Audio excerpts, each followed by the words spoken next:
It's Neil again from Heart of Texas Armory, and today I want to bring you guys a video showing you the conclusion to my Vostok 710 Sailboat, this watch here that I've heavily modified. So join me today and find out my final thoughts on this really cool Vostok Sailboat. So like I mentioned in the intro, I quickly wanted to go over the items that I upgraded on this watch, what I actually modded, and then finally I'll kind of go over my thoughts and final conclusions on what I think of this watch after modding. So starting off here, the first thing that I did was upgrade the bracelet, and you can see this bracelet here wears really nice on my wrist. It's a huge upgrade over the standard Vostok bracelet that the 710 comes with. This one here is actually from Marinome.com, and it's their universal bracelet, and you can see it is quite an upgrade over the standard Vostok bracelet. So most people know that the standard Vostok bracelet is pretty poor quality. It's a notorious hair puller, it's chintzy, it's rattly, it's made out of folded steel, so it's just very low quality bracelet, and in my opinion it's one of the worst bracelets that I've ever seen that comes on a production watch. So this universal bracelet that Marinome offers is a really good upgrade for your Vostok watches. If you like bracelets but you don't like the Vostok bracelet, this is a good option. So this one here, of course, I ordered in 22 millimeters to fit my 710. They are available in 18, 20, and 22. Now they do come polished. I went ahead and brushed mine so it matches my brushed case, and I just used the Scotch-Brite pads. Really easy to do that. But the construction here is much higher quality than the standard one. You can see this is a solid bracelet with push pins here.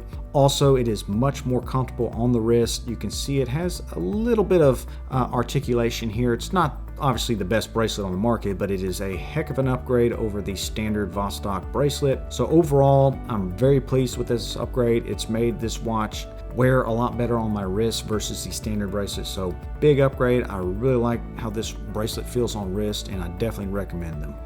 So the next mod I already sort of mentioned, and that was to brush this case here. You can see the case is now brushed. It's not polished like the standard 710s. I like my dive watches and my tool watches to be brushed. It just, to me, looks better. The high polish is nice too, but it just picks up scratches and they stand out more, where the brush watches are going to hide those imperfections a little better. So this again was done with a Scotch-Brite pad. Pretty easy to do. Obviously this is not the best brushing job out there, but does get the job done for me, and I'm happy with it. So I like that upgrade as well. So the next thing we'll take a look at here is the handset. I upgraded these, and I purchased these hands here from an eBay seller. His name is Dr.SeikoStain. Pretty well-known guy, and he has quite a few different options. I went with the blue here to match my blue sailboat there on the dial. I think the blue is pretty close to that blue on the sailboat. That's what I was hoping for. So it's a pretty good match.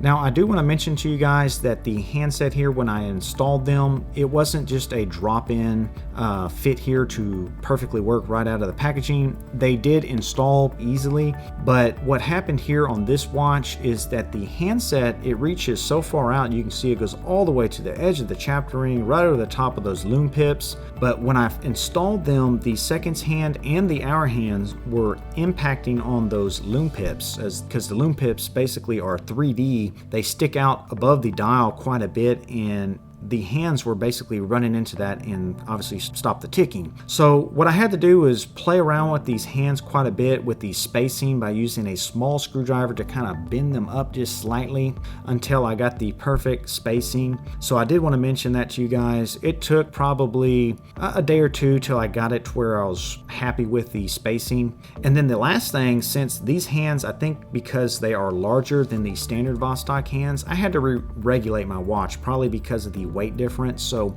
just keep that in mind if you do want to upgrade these hands. I do like the handset here. I really like them actually, but just be prepared to kind of play around with them. You'll probably have to re-regulate your watch and also play with that spacing depending on your dial.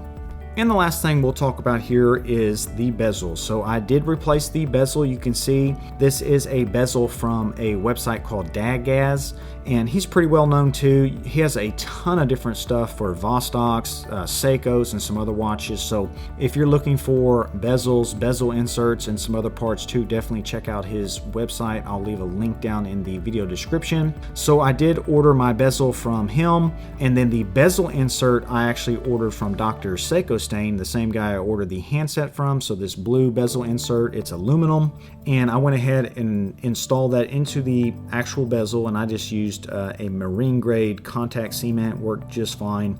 But I ran into issues getting this bezel to snap onto the case. It really gave me fits, and in fact it's taken about 3 weeks here or more for me to get this bezel actually installed like it is now. So the issue was with the little retaining clip, the little wire that goes inside the bezel. I don't know if it was that or if the actual bezel was slightly too big, but what would happen is that I would install the retaining clip and it just wouldn't go into the groove properly. And I did order about 6 or 7 of the retaining clips from Marinome as replacements just in case I messed them up. Well, I ended up messing up about 3 or 4 of them because they would get bent too bad and I had to basically just throw them away. But after about 3 or 4 weeks, and I literally tried this probably 50, maybe even more times, but I was finally able to get the bezel to snap onto the case properly, and thankfully it has the right tension, because if I would have had to pop this bezel off again to play with the tension and put it back on there, I probably would have gone crazy. But it did pop on finally, and the bezel tension is just right, just how I like it. So you can see it operates very smoothly. It's not too loose, but not too stiff either, so just about perfect. So I really lucked out that once I was able to get this bezel on the case, that the tension was properly done.